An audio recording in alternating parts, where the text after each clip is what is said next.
Então, dando sequência a essa nossa conversa a respeito de semiótica aplicada ao texto musical, hoje eu quero falar sobre os objetos mágicos negados pelo John na análise de God, Deus, o texto que foi matéria da minha tese de doutorado em 2001 e uma série de artigos publicados ao longo da minha vida acadêmica, mais de 20 anos, são a base, na verdade, para essas nossas conversas aqui a respeito da introdução à semiótica da Escola de Paris, do Greimas.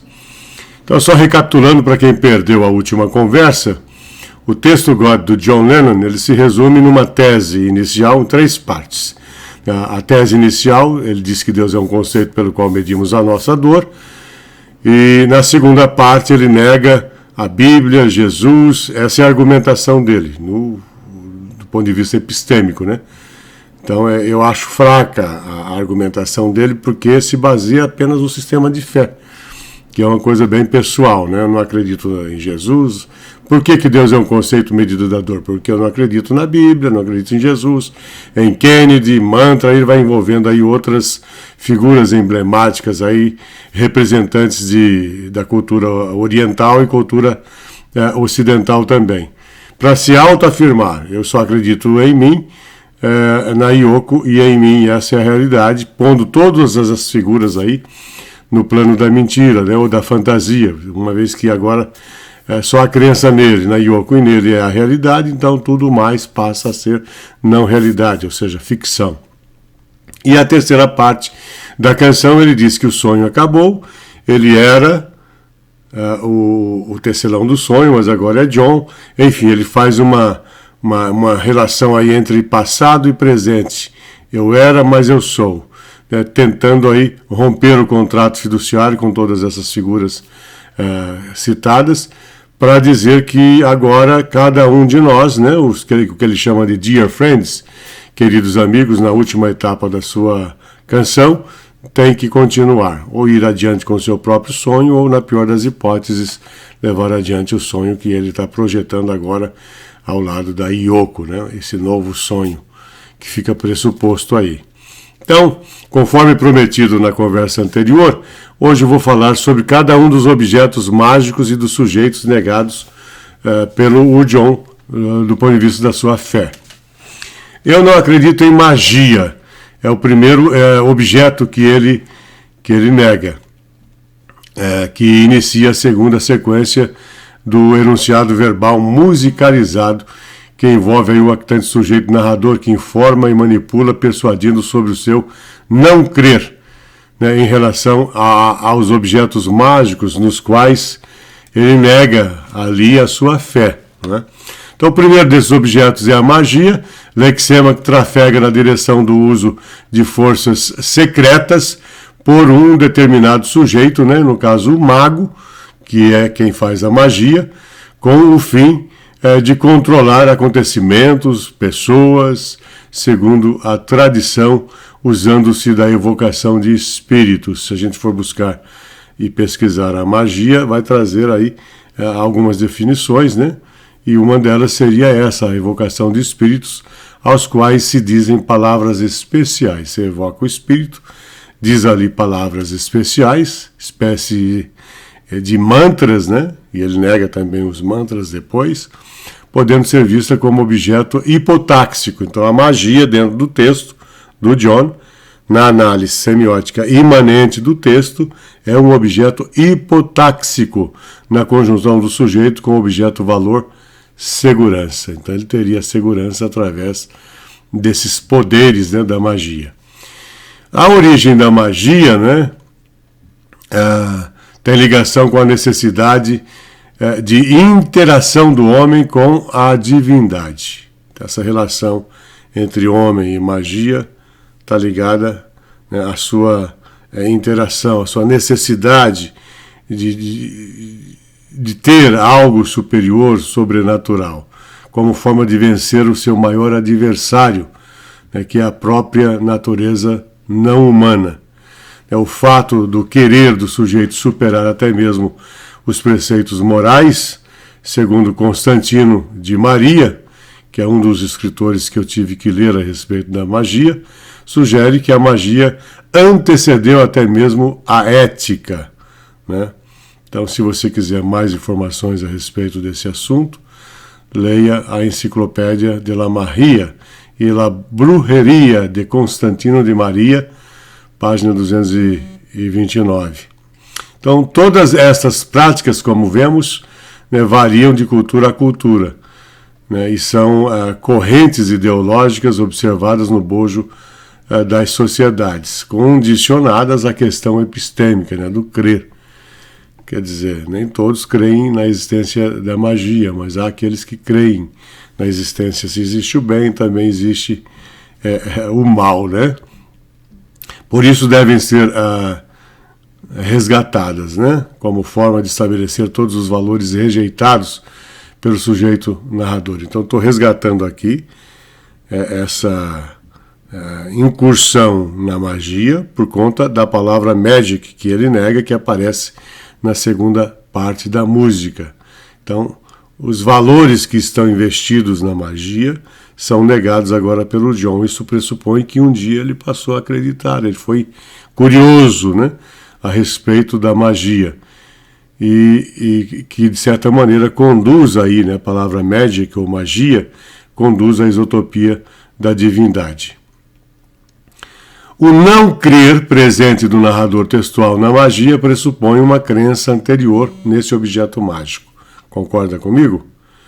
Ao qual teria recorrido como forma de compreender e resolver os problemas do cotidiano, como a sua dor, a dor da perda da mãe, que se foi num trágico acidente, né? E também do pai que acabou o abandonando para servir à marinha mercante. Não acreditar na magia para S1, para o John, é persuadir aos que nela creem e que o admiram, né, ou que a admiram, a também deixarem de acreditar nesse objeto mágico. Essa é uma estratégia utilizada pelo narrador, que pelo seu saber e fazer linguísticos, veja bem, ele articula muito bem o texto, embora seja um texto aparentemente simples, né? Ele articula muito bem a sua construção. Ele procura destruir de seus adeptos o poder que esse objeto mágico, a magia, lhes concede mediante sua fé e prática, né? Não acreditar na magia é muito mais abrangente que simplesmente não crer em seu sentido místico. Por quê?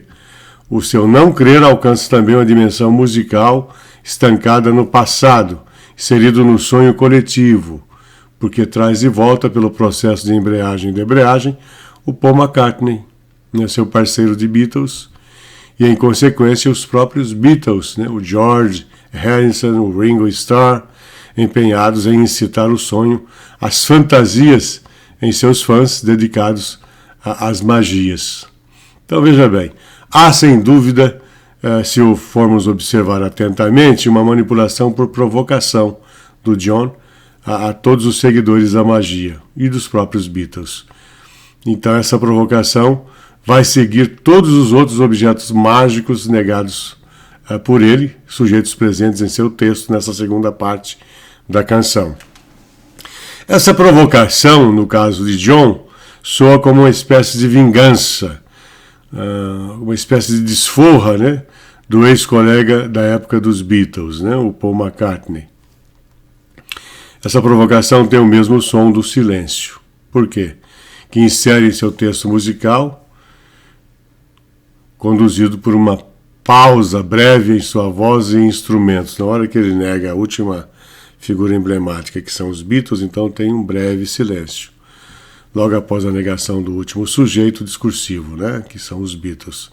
Ele inicia a litania, negando a fé na magia existente entre ele e McCartney, que a imprensa dizia, né, que havia uma magia entre os dois, né, que os dois se juntavam e ali saía alguma música interessante, bonita, quer dizer, alguma inspiração.